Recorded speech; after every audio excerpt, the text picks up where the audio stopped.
Hello everyone.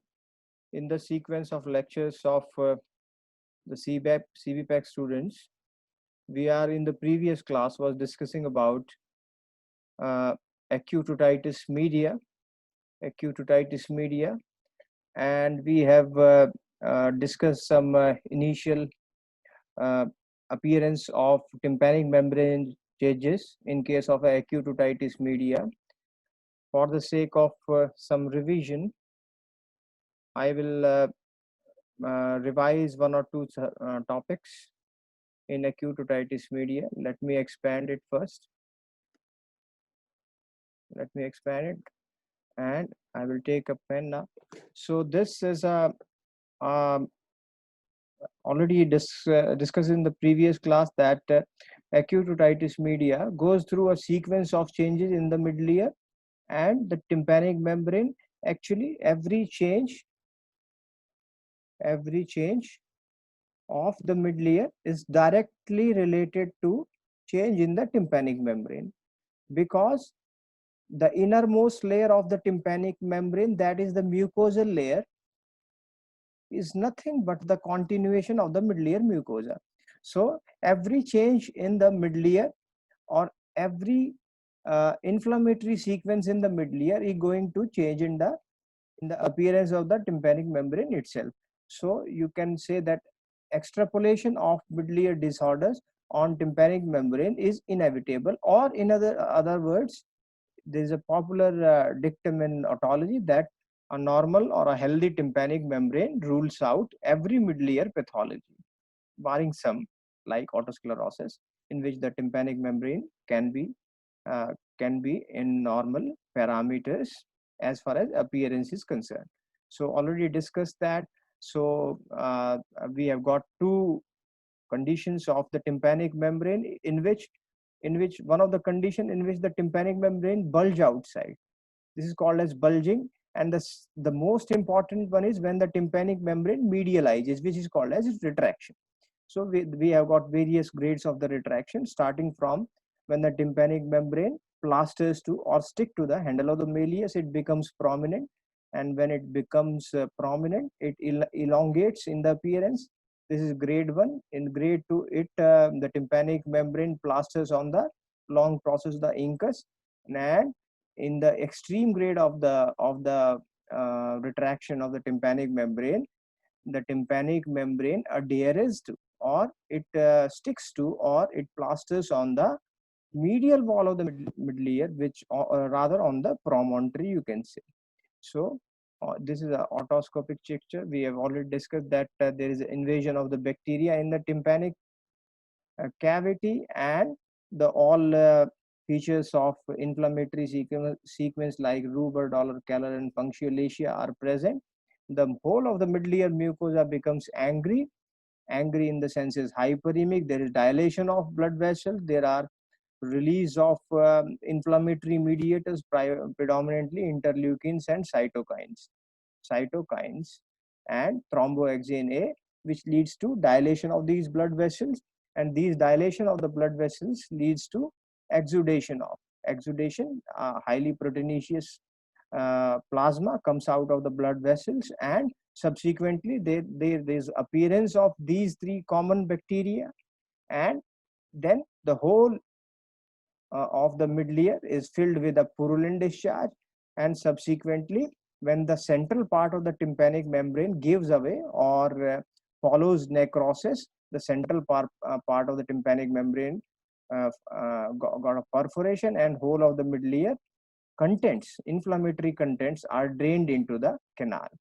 So every acute otitis media follows either a resolution, or the middle ear mucosa reverts to normal, but in majority of the cases it follows a perforation. Then it is not called as acute otitis media, then it is called as COM, or chronic otitis media. The difference between COM and ASOM, or ASOM and CSOM, is ASOM is acute middle ear inflammatory sequence, whereas chronic is a tympanic membrane, a permanent perforation in the tympanic membrane, and a recurrently discharging middle ear is called as chronic otitis media. we will going to discuss chronic otitis media, or rather CSOM, in detail, and we will also discuss different type of chronic otitis media and what are the complications of chronic otitis media. That is a totally different discussion topic altogether. So we'll have two classes. First of CSOM in length, or rather two classes in CSOM, and again two classes in the complication segment of the CSOM. So these are the four stages you have to remember. Number one is tubal occlusion. Tubal stands for eustachian tube blockage, and there is already discussed, there is exudation. This is followed by suppuration. This is followed by either resolution. Resolution is the middle ear inflammation goes away without a perforation, or with a perforation, or either the patient develops in a small percentage of cases develops a complication. Of complication in the senses, we have got two types of complications: intratemporal and extratemporal, already discussed.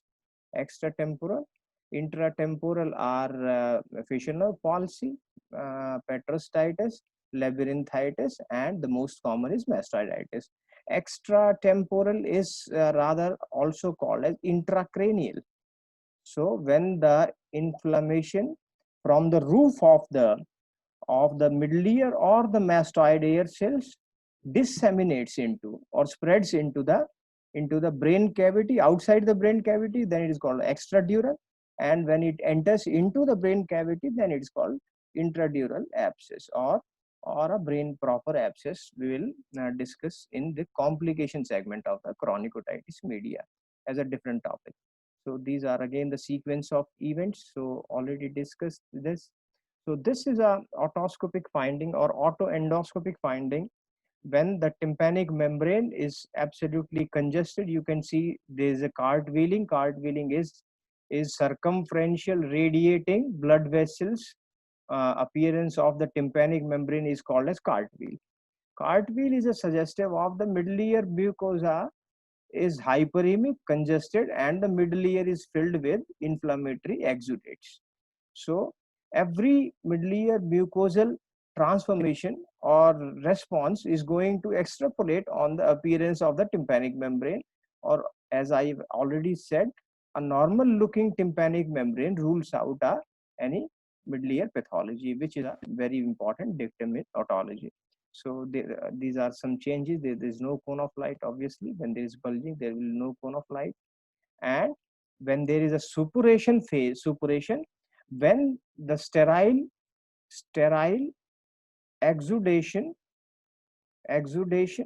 and when bacteria appears, it turns into a pus filled cavity, which is like a pyogenic abscess, you can say.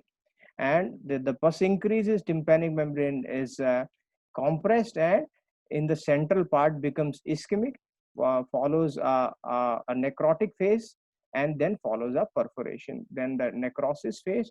This is a rather, if we consider the complaints of the patient, or the subjective appearance of the patient, there is an exceeding pain or excruciating pain. The fever is again is a grade 2 fever is there. Tympanic membrane is red and bulging. Yellow spot is a future perforation. So this whole of the tympanic membrane is congested, but central part underwent a necrosis phase, and this is called as a yellow spot. And this yellow spot is suggestive of where the actually the perforation is going to happen subsequently or time to come. So every middle ear change is extrapolated on the tympanic membrane as well as on the mastoid ear cells as well, because middle ear and mastoid ear cells are one and the same. They are air filled cavity interconnected in the temporal bone by small openings, and when there is a inflammation in the middle ear, the mastoid antrum and adjoining cells are bound to also have some kind of a mucosal response. So some degree of mastoiditis, you can say, is always present with otitis media, and the vice versa is also true. So this is a endoscopic picture. This is an endoscopic picture, and the right side is a I think is a mastoid X-ray, Schuler's Lee, also called as Schuler's Lee, and you can see that in this endoscopic picture, this is a yellow spot. You can observe in the central part, which is a future perforation, and this is going to help in draining by after a perforation whole of the middle ear inflammatory contents into the canal, and the pain subsides, fever comes down, and the patient feels better. So this is a bulging stage, or you can say that this endoscopic picture is suggestive of a impending perforation. Impending perforation in the senses a future perforation. So perforation is not that bad, because most of the infective middle ear components or fluids or secretions are drained into the cavity or the canal, external auditory canal, and the patient's condition improves. So this is a difficult. X-ray is difficult in the beginning. You have to. This is a petrous edge. This is apex of the petrous. This is external auditory canal, and these are all mastoid air cells. We have already discussed the names of these different mastoid air cells.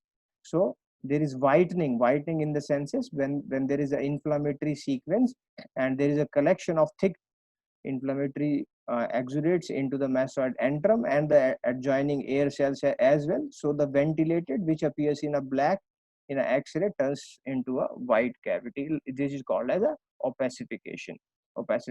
So not for the beginners. So this is a resolution phase. Resolution phase is when the tympanic membrane, this is tympanic membrane, this is superior, and this is posterior, this is anterior, and this is inferior. So this is a rather rotated picture. So this is the margin of the perforation. It is the perforation happens to be in the pars tensa part. Pars flaccida is much higher. So after this happens to be after the middle ear inflammatory sequence uh, uh, encounters pressure necrosis of the tympanic membrane, and the tympanic membrane gives away, and this is called a small central perforation. Through the perforation, you can see this is the long process of the incus. Here above in the attic segment will be the incus, and this is handle of the malleus, and this is inguinostapedial joint, the joint between the incus and the stapes, and this is nothing but the muscle pyramidal muscle and pyramidalis muscle, or stapedius muscle. Stapedius muscle. Pyramid is the process through which the stapedius arises. This is foot plate of the stapes. This is marking of the facial nerve. We already discussed in the middle ear anatomy.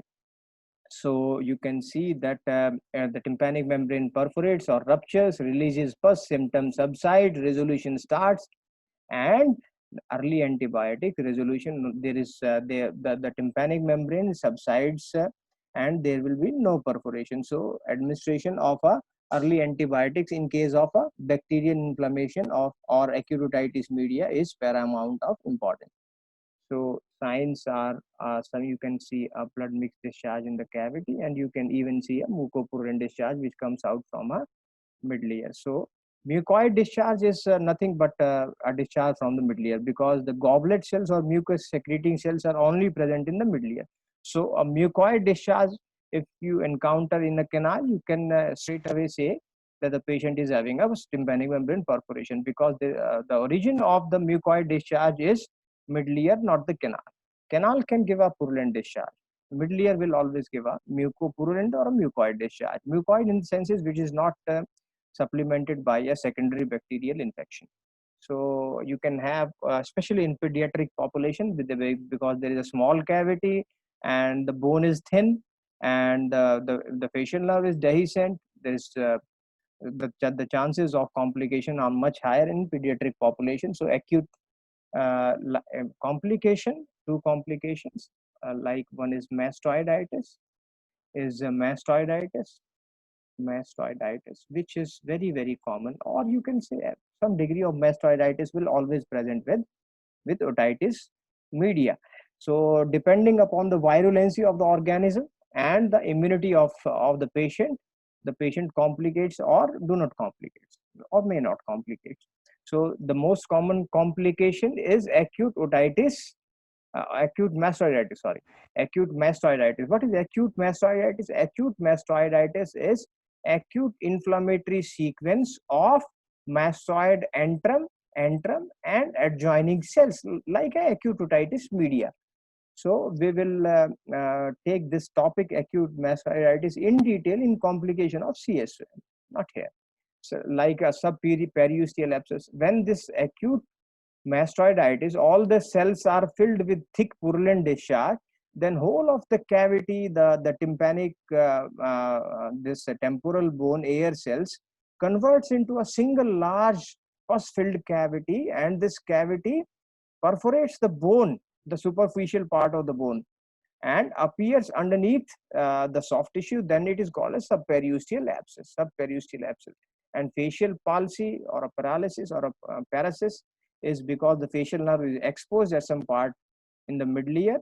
So patient can have a facial palsy or a paresis depending upon the involvement of the facial nerve. So what is labyrinthitis? Labyrinthitis is inflammation of the internal ear. Petrositis is the inflammation of the petrous part. Meningitis is involvement of arachnoid and pia, which can be a pyogenic meningitis. You can say brain abscess is proper formation of abscess in the gray and white matter of the brain matrix. So what about the management of acute otitis media? So purulency is always suggestive of a bacterial appearance, so antibiotics are mandatory.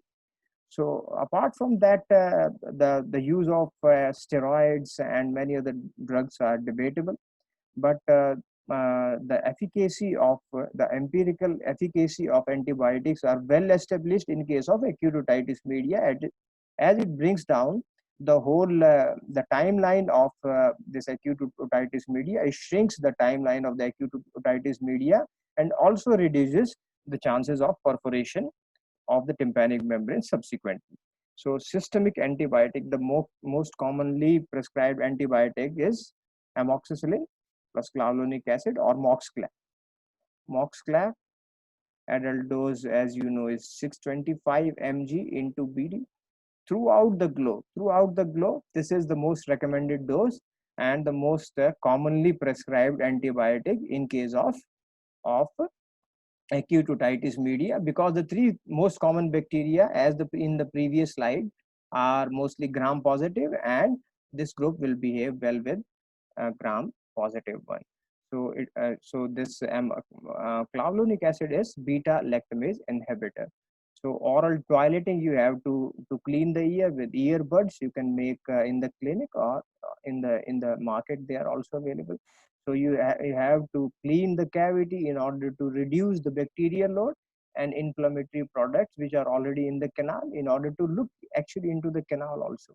So every canal should be cleaned, and the prescription of H1 or antihistaminic is again debatable. They are not routinely prescribed. Nasal decongest, in the sense that they tends to open up the eustachian tube orifice towards the nasopharynx. So majority of the clinician used to prescribe a local decongestant, in order to open the nasopharyngeal end of the eustachian tube, which will then aerates the middle ear, and subsequently it will heal it will augment or enhance the healing of the middle ear mucosa by aeration. Every cavity in a bone must have aeration, any sphenoid sinus or a frontal sinus or maxillary sinus. So the health of any cavity in a bone depends upon its aeration. If it is aerated, well ventilated, then there is no chance of a pathology, or the chances of reversal from pathology to normal are always there if you tends to ventilate the cavity in a bone. Same is the principle goes for the middle ear also. So in order to open the nasopharyngeal side of the eustachian tube, you tends to give these nasal decongestant, and you should give some analgesic as well if the patient is having pain, like this paracetamol or ibuprofen, so or tramadol. You can give any of them. And apart from that, the use of steroid is debatable. So even, but if there are some, this is a surgical indication when you have to give an incision in the tympanic membrane. But because if you will not give an incision, and if the middle ear is filled with this thick purulent discharge, ultimately this thick discharge or thick pus will dissolve the bone, which is called as hyperemic decalcification of the bone. This hyperemic decalcification will lead to thinning of the bone, and the inflammation or the inflammatory products can migrate or disseminate from middle ear to the adjoining structure. So, the surgical nomenclature of opening a window, making an incision in the tympanic membrane, is called as meryngotomy. What is myringitis? Myringitis is inflammation of the tympanic membrane. But essentially, a tympanic membrane inflammation is along with the acute otitis media. So myringitis is the word used when there is an isolated inflammation of the tympanic membrane, not with the acute otitis media. That will always be present, but in some cases isolated inflammation of the tympanic membrane inflammation is there, that is called as myringitis. So meryngotomy is opening, artificial or a surgical opening or an incision given on the surface of the tympanic membrane to take out the inflammatory products which are there in the middle ear, which are not coming out, and if there are chances of complications or impending complications, the clinician is expecting. So meryngotomy symptoms are not relieved by what are the indications of meryngotomy? Meryngotomy is, this is, let's see, tympanic membrane, this is cone of light, this is antero-inferior segment, this is long process of the incus, and this is superior, this is inferior, this is posterior. If you tends to make a surgical incision in the antero-inferior segment, obviously done with endoscope or a microscope. We used to do preferably with every surgery, usually nowadays with endoscope. But beginners can start with microscope. So in order to make a artificial incision into the antero-inferior, not in the posterior-inferior. Posterior-inferior, we have got the stapes sitting here. So we tends to avoid this posterior-inferior part. Artificial window, incision, a sharp incision given in the antero-inferior segment of the tympanic, quadrant of the tympanic membrane. These are four quadrants: antero-superior, antero-inferior, posterior-inferior, and posterior-superior. So to give a surgical incision into this antero-inferior segment is considered safe, and this will quickly moves the inflammatory products which are not coming out from the middle ear, and the patient settles down quickly. So perforation is too small to take out all the contents, and incomplete resolution is there. These are some indications of the meryngotomy, and by using an endoscope, the surgeon, after anesthetizing the tympanic membrane, gives an incision here and takes out uh, uh, the inflammatory products, or sucks out the inflammatory segment with a suction machine. And either he can put a grommet. Grommet is a ventilation tube, a very small miniature ventilation tube like this, or like this. Different types are available. So this is Donaldson, which we used to commonly use in our OT. So you can use a ventilation tube which will extrude itself after 6 to 10 weeks, or you can just give a incision and take out the inflammatory without a grommet incision or ventilation tube insertion. You can do a meryngotomy. So meryngotomy can be done as an isolated procedure, or you can also, as in the same sitting, give the patient a ventilation tube. So this is the lecture for today.